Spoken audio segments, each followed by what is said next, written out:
Hello दोस्तों, हम रीता आप सबके नमस्ते प्रणाम करते ही आप सबके सामने एक बहुत प्यारा नटका गीत लेकर आई है। आप लोग सुनिए और कमेंट करके बताइए कि आप सबके नटका गीत कैसन लगा।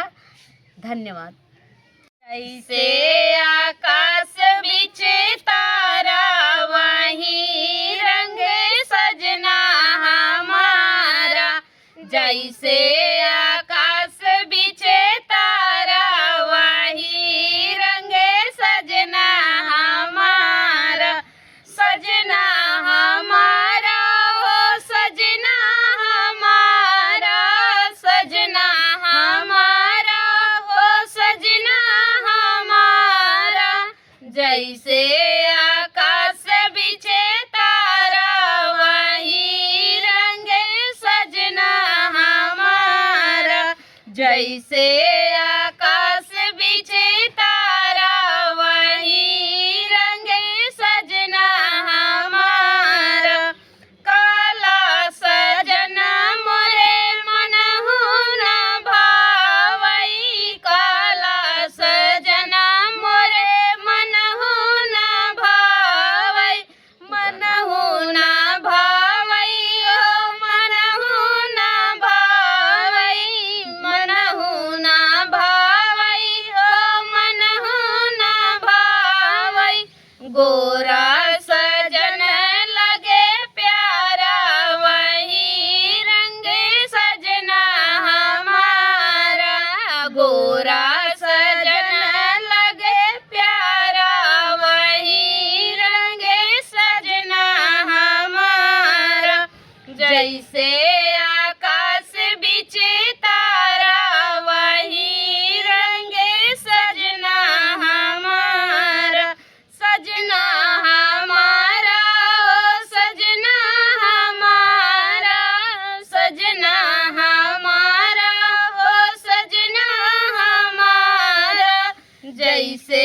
आकाश बिचे तारा वहीं रंग सजना हमारा, छोटा सजना मोरे मनहु न भावई, छोटा सजना मोरे मनहु न भावई, मनहु न भावई ओ मनहु न भावई, मनहु न भावई ओ मनहु न भावई, लंबा सलम लगे प्यारा वही रंग सजना हमारा, लंबा बलम लगे प्यारा वही रंग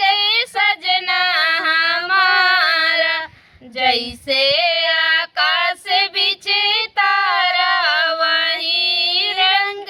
सजना हमारा, सजना हमारा ओ सजना हमारा, सजना हमारा हो सजना हमारा, जैसे आकाश बिचे तारा वहीं रंग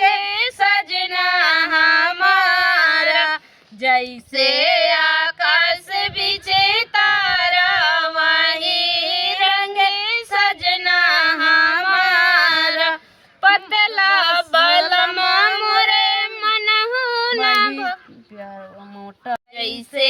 आकाश बिचे तारा वहीं रंग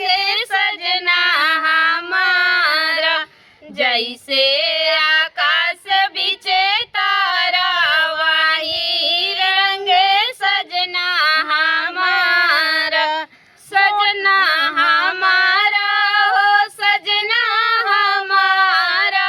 सजना हमारा हो सजना हमारा, जैसे आकाश बिचे तारा वहीं रंग सजना हमारा, मोटा बलम मोरे मनहु न भावई, मोटा बलम मोरे मनहु न भावई, मनहु न भावई ओ मनहु न भावई, मनहु न बार कहे लगी एक